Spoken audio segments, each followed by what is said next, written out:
Hi, I'm Justin Mormon. And I'm Katie Thornton, and this is the Re-Education of Schools podcast, where we have open, honest conversations about how to better understand social emotional learning, trauma-informed care, the whys behind student behavior, and how to help kids navigate it all as they go through school and life. All right, welcome back to our next episode, Cognitive Dissonance. I'm excited for this one. Before we jump into it, not that I'm not excited for other ones. I'm always excited for them, but I'm especially excited for this one. But hey, before we start, if you would be so willing to give us a 5-star review, 4 stars is also all right. Anything less than that, you can also give it to us. That's fine too. But it just helps us keep the conversation going, helps people find the podcast a little better, and we would really appreciate it. Okay, cognitive dissonance. Let's jump in. To this. This is a concept that I kind of heard of before. Katie, you brought it up to me again as far as a podcast episode. I jumped on it because I was like, anything that seems like it's not directly related to education, generally speaking, I'm all for trying to see how it does relate to it. So we're going to jump into talk about what it is here in a second. But a couple questions I found while I was kind of doing some of the research that will kind of get us started. Do you like this approach? A couple of questions? I'm going to find out. Well, I guess you will. Okay. All right. So have you ever believed in trauma-informed care and still felt yourself reacting in old ways? It really makes you think. What happens when a new approach quietly challenges who we believe we are as educators? Or podcasters. Yeah. All right. So what is cognitive dissonance? Why don't you start us off? Oh, gosh. Well, first of all, let me just tell you it's a theory. So start Not there. Not a fact. Yeah. Okay. So, but I think it makes a lot of sense. So it exists without outward signs. There's not like a symptom of cognitive dissonance, but it surfaces through psychological stress and psychological discomfort is created due to a person's participating in an action that creates conflicting beliefs, attitudes, or behaviors, or when new information challenges their belief system. Yeah, good. So here's what I found as I was looking into stuff. It's that cognitive dissonance is that uncomfortable kind of mental itch that you might get when your beliefs, values, or self-image clash with your actions or new information. So some examples that don't have anything to do with education to maybe help wrap your mind around it. Okay. So you might be a person that really cares about your health a lot, but you smoke, and you might then try to, it's a little bit justifying, but you're like, well, my grandpa smoked and lived to be 90, right? So, but there's like a disconnect, right? Between your actions and what you believe. You obviously believe you're want to be a healthy person, or maybe you see yourself as super open-minded, but you reject evidence that contradicts your opinion. You'd be like, well, that study was probably just biased. Instead of thinking like, oh, maybe I could be wrong, or maybe my actions don't line up with what I believe. You buy something really expensive and you're unsure about it, but then suddenly, so you go in really hard and you're like, oh, this is actually the best purchase I've ever made. Because you're kind of questioning whether it was a good purchase or not. Okay, so it's when something threatens our identity in the education world, like as good educators, our brains might rush in to try to protect us is what's basically happening. Yes. So you might think, hey, like I'm a really good educator. I believe that about myself. I've been doing this for a while. And then you get introduced to a new concept, maybe something with trauma-informed care, maybe something with restorative practices. And all of a sudden, your brain kind of rushes in to be like, ooh, this maybe isn't what they're saying, doesn't line up with what my actions are, but I believe I'm a good educator. Like what happened, so you are having to like think a different way about it. After you learn this, you might be saying, so does that mean I've been doing it all wrong this whole time? That's where you get to that, don't we, later? Yeah. So, so that's kind of the general idea of cognitive dissonance. So let's kind of take a step back. Why are our beliefs so important when it comes to trauma-informed schools? Okay, so what we know about educational neuroscience and ACEs lends us to better understanding of why behavior occurs. And it gives us a better information of a more humanistic belief to healing, trust, and relational security, because we know the relational piece actually heals and creates new neural pathways for kids, and they're able to access their upper cortex when they feel like they're in a relationally safe environment of school. So our beliefs shifts from punishment to intervention, the idea that kids should be in trouble for everything, instead of looking at it through a new lens of we believe it's our job to provide intervention or coach or to teach this kid to learn how to not do that again instead of just punishing it out of them. So that's part of the trauma-informed work. And it makes us more curious about why the behavior is occurring and what supports the student needs. Yeah, that's good. I think our beliefs in general drive our actions, right? I mean, that's just how it works. I think sometimes if we take a step back and look at our actions, we wouldn't necessarily say that that's what we believe. But in the end, our beliefs really drive our actions. So people can say they believe all sorts of things, but really what our actions tell us and tell others, that it tells all of those people what we actually are believing, which can be hard. Yeah. It can be hard then when we have to step back and look at that. Like, I believe, that every kid should have, be in a school, have the opportunity to receive an education, but then sometimes my actions say this kid doesn't belong here. And then you're all of a sudden stuck in a spot and you're like, well, but I believe. Yeah, I believe. So I do believe that our beliefs drive our actions. It's just whether or not we recognize it. And so I think that's where, as I looked into this, what's so interesting to me, because you said it before we started. You're like, I thought you were going to like this one. I'm all in on this idea right now because I knew this is where the cognitive dissonance is going to come into play. It actually could be a really big deal if we start understanding this as far as how we approach ourselves for sure, but I think also how we approach as we're trying to teach others or roll out new initiatives in a school. In our world, right, specifically around maybe behavior, trauma-informed care, restorative practices, all of that, as we start kind of rolling those things out to understand this, I think is pretty important. Okay, so how does shifting into this work of trauma-informed care, all the stuff that we're kind of talking about all the time, how does this cause cognitive dissonance, or how do those things kind of overlap? So when our beliefs change and our practices remain the same, we suffer from cognitive dissonance is what's happening. Yeah. So we struggle with our actions towards the child or the consequences that we are delivering, knowing that this ultimately is not going to help the child in any way or change the behavior. But in contrast, cause the behavior to worsen or damage the relationship between the educator and student. This is common when we launch this work and adults wrestle with the way we have always done things, holding kids, quote unquote, accountable, and this new research that tells us a different story. Yeah. So, I think maybe I'll do like a couple of examples too to kind of help explain this. Okay. Hopefully. Not that you didn't explain it well. Well, you're doing a good job. I just want you to know that. Yeah. All right. So this could be something that somebody thinks, right? They could think, well, I'm a really caring educator. I would say pretty much every educator I've ever talked to. I love kids. So, yeah, I love kids. I build relationships with kids. I'm a caring educator. I care about kids. So some of this can't be, they're not talking to me right now about how I need to change or how I need to build another one, building relationships. We say this a lot. Of course I build relationships with all the kids. So when we start talking about building relationships, you're like, no, this just isn't about me, because I do that already. So many educators already see themselves as like compassionate and student-centered. Of course. I mean, and we're not saying this, nobody's saying you're not. I think trauma-informed practices, as we start learning it, can imply that past discipline methods, like a zero tolerance or punitive responses or public shaming, things like that, have caused harm. Mm-hmm. Okay?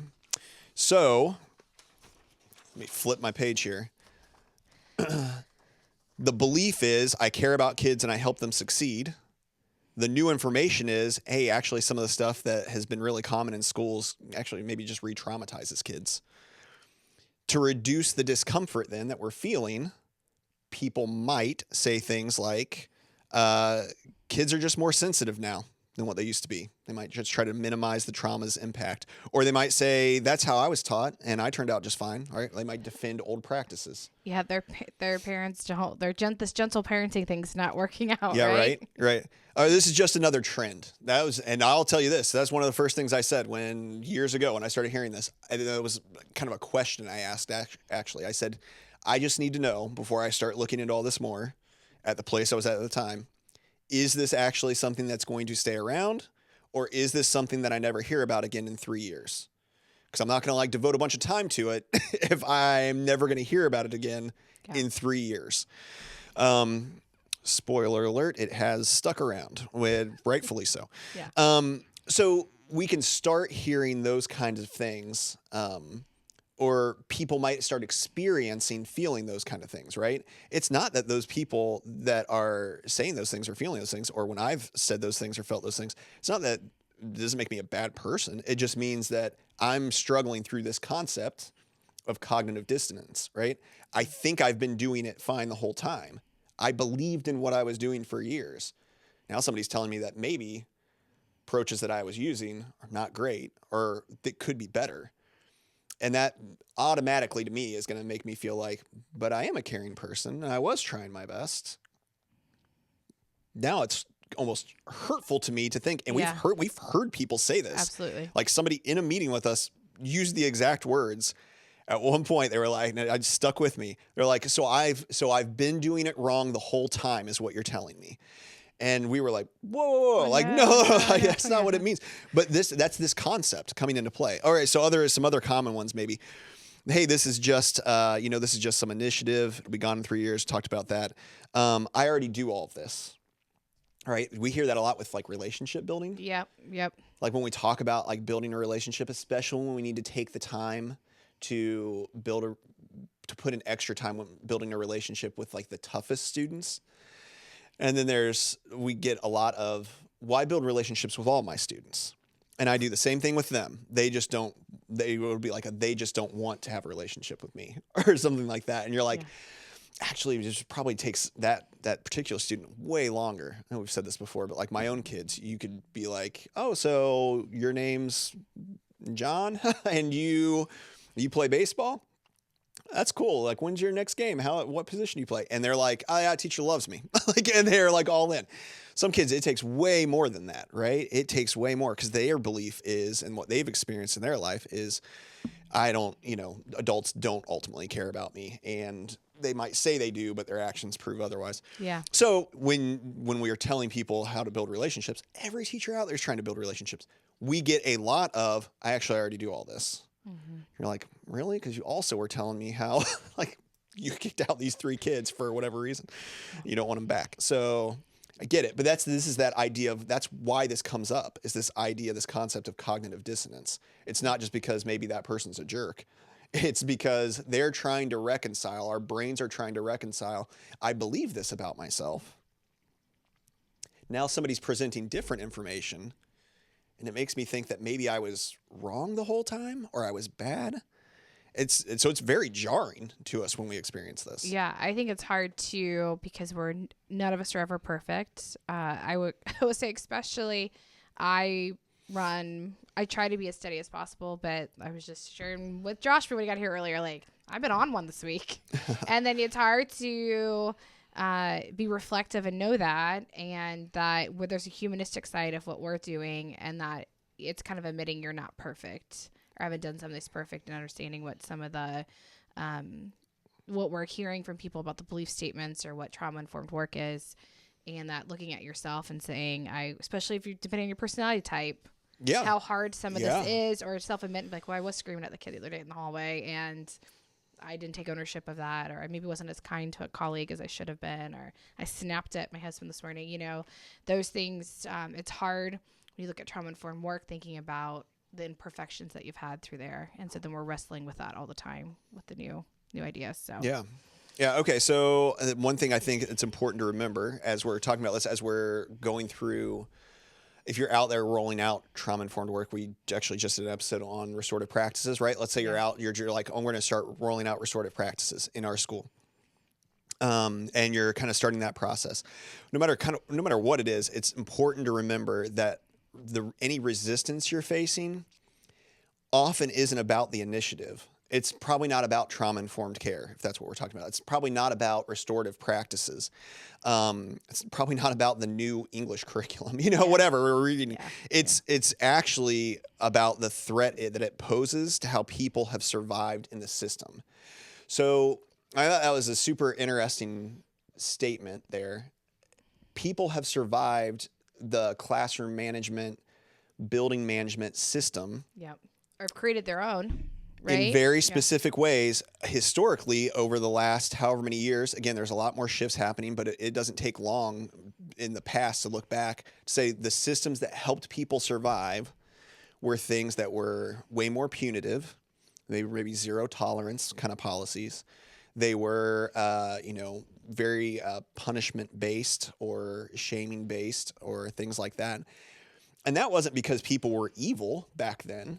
It was because those were the systems that helped the school or helped those staff members or helped an administrator kind of survive all the ins and outs of how do we deal with unexpected behavior that's different than what we would hope to see at a high school, or different than what we'd hope to see at a middle school or elementary school. We had to come up with stuff to put in place.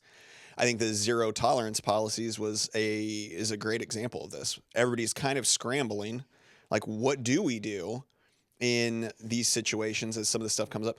Well, now we're going to just tell you what to do. Now you don't have to guess. Yeah. We're going to take that away. We're going to take that pressure off of you. And everybody kind of eases and is like, oh, now I don't have to worry about that as an admin, or I don't have to worry about that as a classroom teacher because I know that A plus B equals C every single time. What we know now, as we've learned more, is, hey, sometimes A plus B equals C is terrible because there's a really good explanation as to why A was there in the first place. And we actually need to really take a hard look at that and see. But when we start all of a sudden saying, hey, we're going to maybe take away the zero tolerance policies, they're not for the best, the panic arises because that's actually what helped us survive these tough moments for years and years and years. As an example, right? Yeah. And so we've kind of lived it as you came in as an administrator. There were certain policies and certain plans that were in place. And you came in and said, hey, we're actually going to not do the following things. And you kind of rattled off a handful of things. And that was hard. Like, it was hard for people, right? Yeah. The cognitive dissonance. Yeah. Now that I know that after learning this or really firming up, that's very much what has happened. Yeah, it's not that people were like, this is the only way, but they were thinking these were the ways that we survived for years and years and years. Yeah. I know this system. And now all of a sudden I'm hearing not only we're not going to do it, but maybe there was a better way the whole time. So I was doing something wrong the whole time. Like, it's hard to wrap your mind around that. And it leads to people saying things like, so I've been doing it wrong. The whole first part of my career, I was doing it wrong is what you're telling me. No, but that is just people trying to have their brains are helping them come to terms with any kind of major change. This is the idea of cognitive dissonance. So as you're starting to roll stuff out, I just thought it was important to take that time right now to say, it's not that people are necessarily anti-trauma-informed care. Or anti-you or any of the things. Anti-you. Yeah. I was thinking back when we first rolled this out at the place I was at previously, separate facility, when I was looking at all this. And even that reaction of people, when we started saying like, hey, we're gonna stop, we're really gonna like tighten up what we're gonna do to maybe utilize having a student in a timeout area. It's just the nature of the kind of building I was in.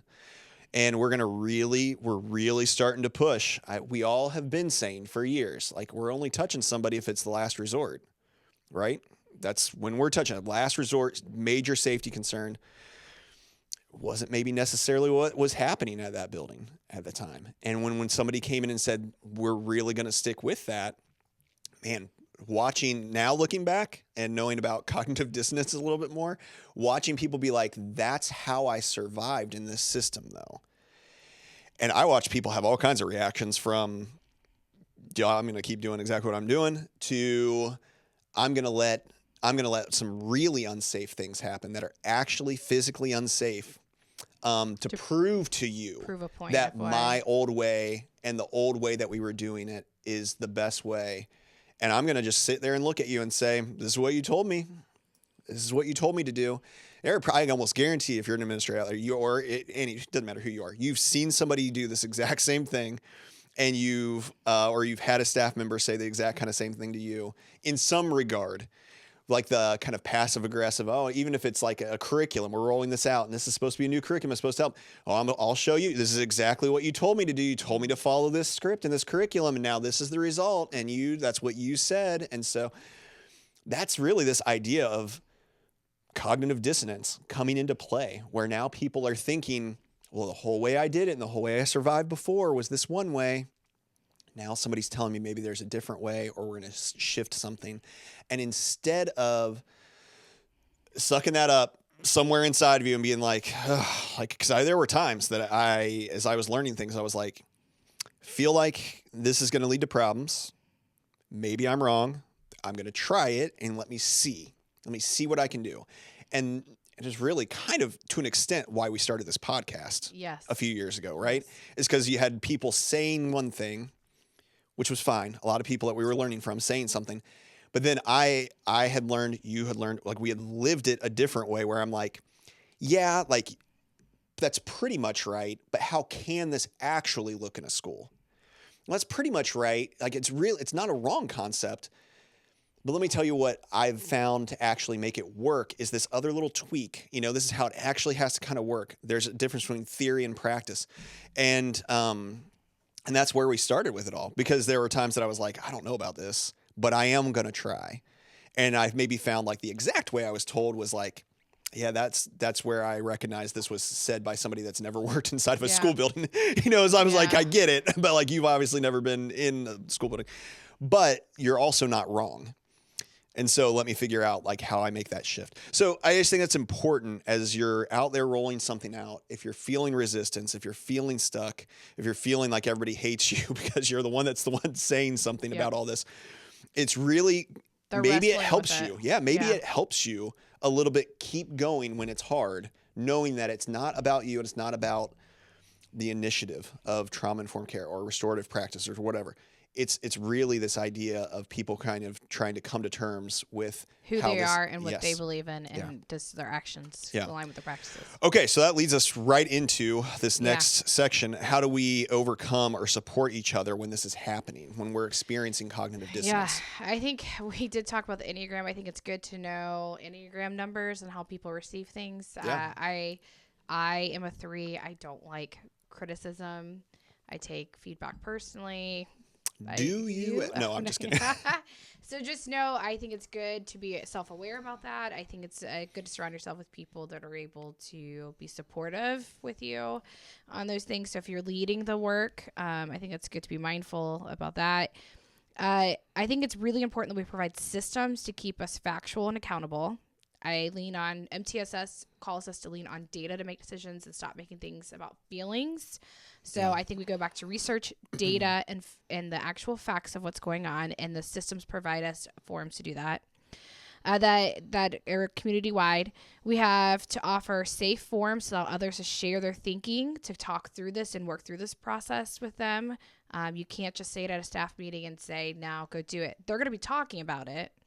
It's just they're going to be talking about it without you in the present. So it's going to be talked about. So give some forums where it's productive conversation and not just complaining, I guess, is what I'm trying to share.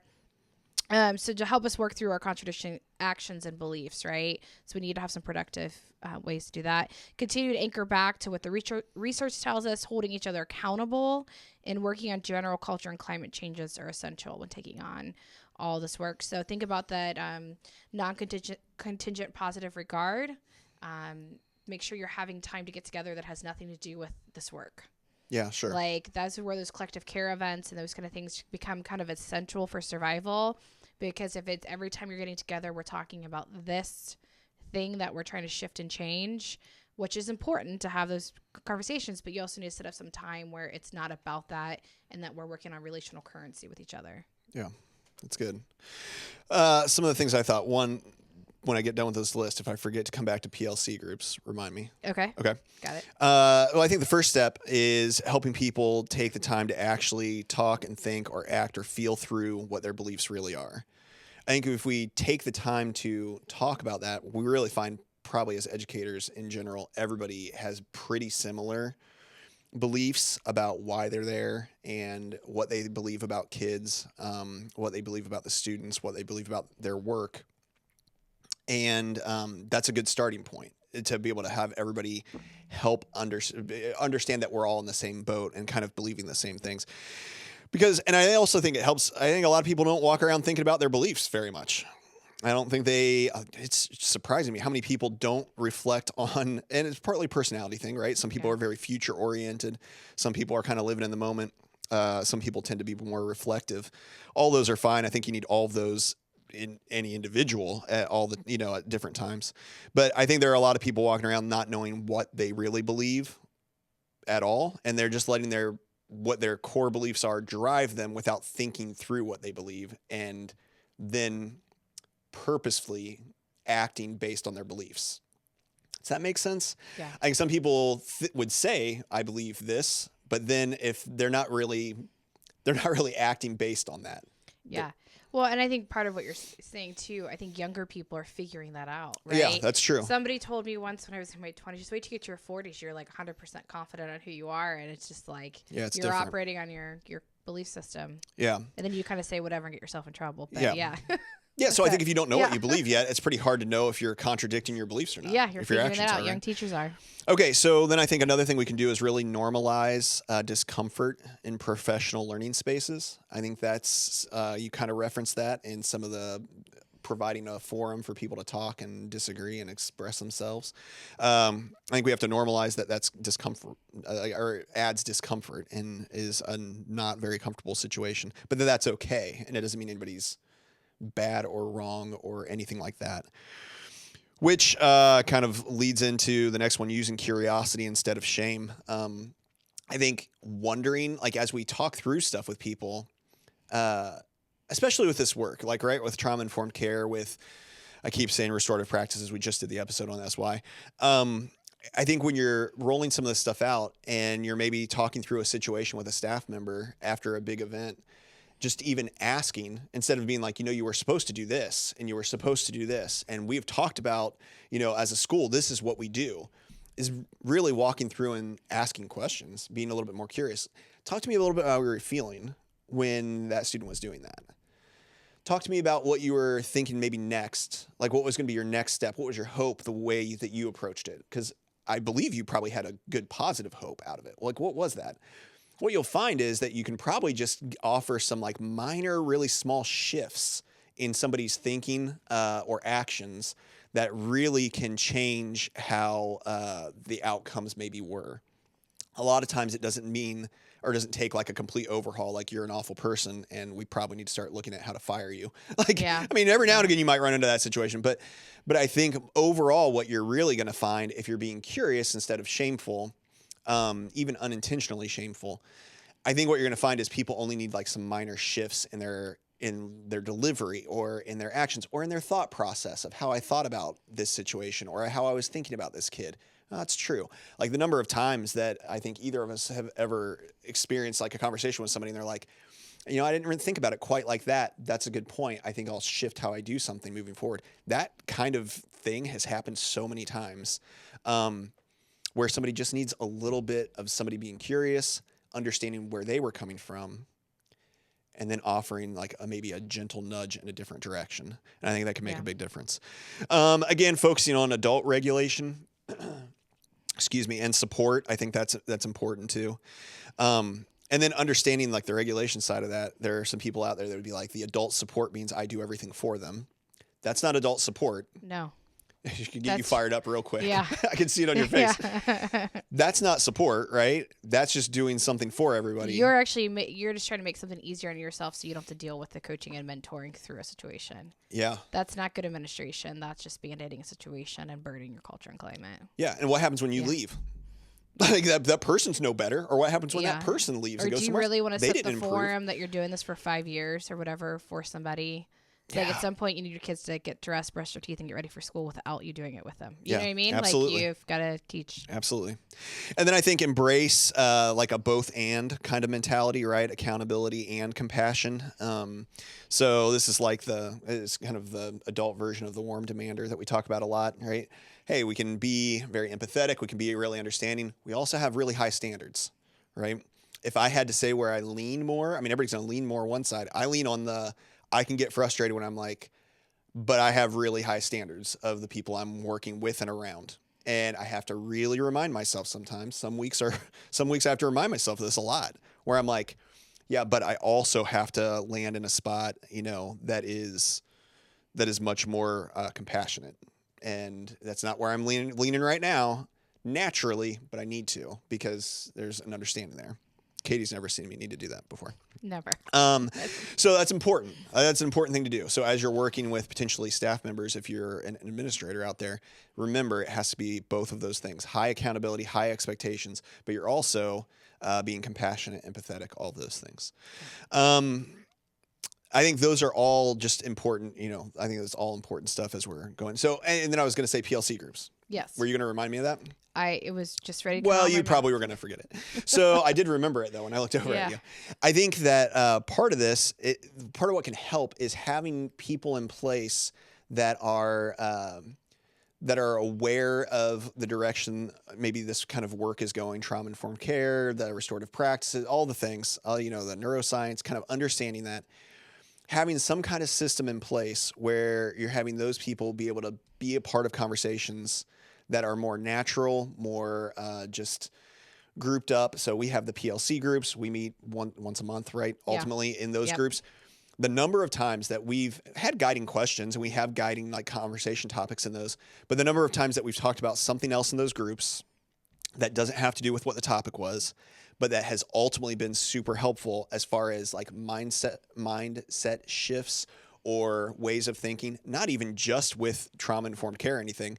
I'm thinking to a newer teacher that we have, and they have some veteran teachers in our same PLC group, and listening to those veteran teachers assure and kind of guide this younger teacher in how to think about this new curriculum that's been rolled out. Yeah. Without burning herself out, but also both of those veteran teachers being people that have crazy high standards of themselves, it's just been so helpful, right? Those are the things that are so helpful, is helping people like kind of work through all of that. Because I could see in a curriculum format somebody being like, my belief is that I want to be a really good teacher and I want to do everything really well. But now somebody is telling me that I have to accomplish all this stuff that's impossible to accomplish. Yeah. And so how do I reconcile that besides just work myself to death? And to hear from a couple other veteran teachers being like, actually what you're experiencing, you're actually really are a good teacher. You do have crazy high expectations of yourself. You're gonna have to cut yourself some slack until you can understand this a little bit better. We are in the same boat as you, even as veterans, because it's a new program. Yeah. It's that kind of mindset that helps. That can happen when you have peers talking with one another in time that is set aside purposefully to do that. Yeah, and the importance of those teams it's the vertical alignment, so that it's people outside of your day-to-day conversations. Yes. What Justin's talking about. So I think that's important. Some people confuse grade level meetings as PLC groups. Yeah. They are not PLC groups. Yeah, Your PLC groups are vertically aligned people that you kind of a cohort with for the year. Is how I've seen them executed the most effectively. Maybe we should do an episode just about PLC groups sometime. I think we should. I feel passionate about it. Write that down. No, I think it's been a good thing. Producer. Yeah. Okay, so what do we want people to walk away with knowing from this episode? This is a normal part of the process, and it's good just to be aware of it. I think it helps because people avoid doing any of this work because they don't want to deal with the cognitive dissonance. And so then it makes administrators afraid to even start the work because they don't want to deal with the discomfort. And so we just avoid it. And if you can just hang in there and be consistent and steady and research aligned and purposeful and data driven, you will get over the cognitive dissonance. Just give yourself a couple years to kind of work through the system, and then it's going to change everything. Yeah. But you got to be willing to take the risk, and that's where good leadership comes along. Yeah, hopefully learning a little bit more about cognitive dissonance in general makes it feel a little bit less personal, and it's easy for us at the end of an episode to rattle off, stick with it. We have other episodes that are out there. I don't know where they are, but they are out there. Listen to all of them and you'll come across them.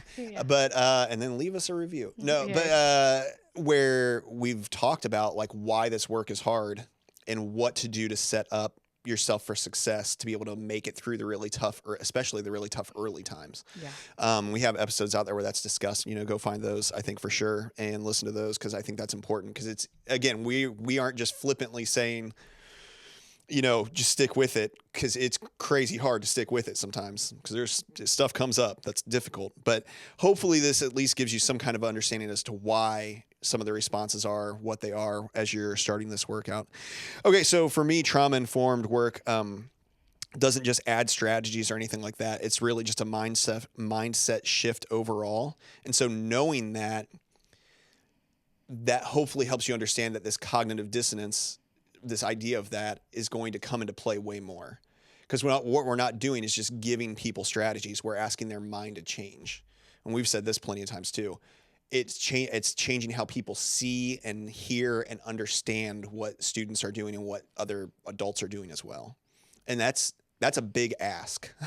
To your point, when you're 40, you kind of have a pretty solid belief of maybe where you are. When you've been teaching for 30 years and now you're looking at a 30-year veteran teacher and saying maybe the approaches that we've been taking for a long time need to shift. That's a big ask. It's not just saying like, now do this thing at the start of your day. Like it's more than that. And that's why it's so hard. So keep that in mind. It's a tough one because of that. So moving from like helping people move from what's wrong with students to what's happened to the student is a big thing. That's tough, right? Letting go of the idea that fairness always means treating everyone the same. That's a big thing that you're asking people to change and shift in their head. Think about equity, the work we know all about equity. Yeah, it's not easy. And what people will say is, right, you might say something like that, think about equity, and they're like, I am equitable. I believe that I'm equitable. I believe everybody is the same. That's that's cognitive dissonance. That's what it's coming. That's what that is. That's not somebody just being stuck in their ways. Yeah. That's somebody trying to reconcile in their mind how what they've believed versus what their actions are maybe haven't lined up historically with new information that we have now. That's a big thing to ask people to do. So understand that and help people work through that themselves. Recognizing that some traditional discipline practices may have caused harm. That's a big thing to ask somebody to shift in their mind and understand. So those are all big things. But again, hopefully if you understand this concept, I've learned a lot about it. Hopefully throughout this process, I've learned a lot about it. I think hopefully it helps you look at the other staff that you're working with maybe a little bit different when there is some kind of, negative feedback. You feel like you're hitting a wall, whatever. There's some kind of pushback on what you're saying. Hopefully it helps you understand that person's not just awful. That person's not just somebody that I actually don't even want to try to work with them. They don't understand it. It's actually just somebody that needs time and consistency from others to reconcile that cognitive dissonance and understand how they can shift. I'll tell you, the people that have been some of the most resistant that I've seen over my career can end up being some of the people that are the ones that actually buy in, are leading the charge later and coming alongside other people, whether they're new staff or whatever. It's impressive to see. You got to stick with people though. And again, not everybody ends up getting there. I get that, but like you got to stick with people as much as possible. They usually figure out what they're going to end up doing, and maybe it's not education. Yeah. So stick with it. Understand that it's not really about you. It's not even about the initiative that's being rolled out. It really is about something happening within that person, within all of us, as we're trying to reconcile our beliefs versus our actions. Help people do that compassionately while still holding them to a high standard. It's not easy to do. It really isn't. Find people that can help you do it and be there alongside you with it. And one of the best ways to do that is to share this video or share this podcast with somebody so they can understand what cognitive dissonance is. Yep. And then be able to talk through how, hey, maybe that other team member that's on our team, maybe that's why they're so resistant. What can we do? How can we approach that?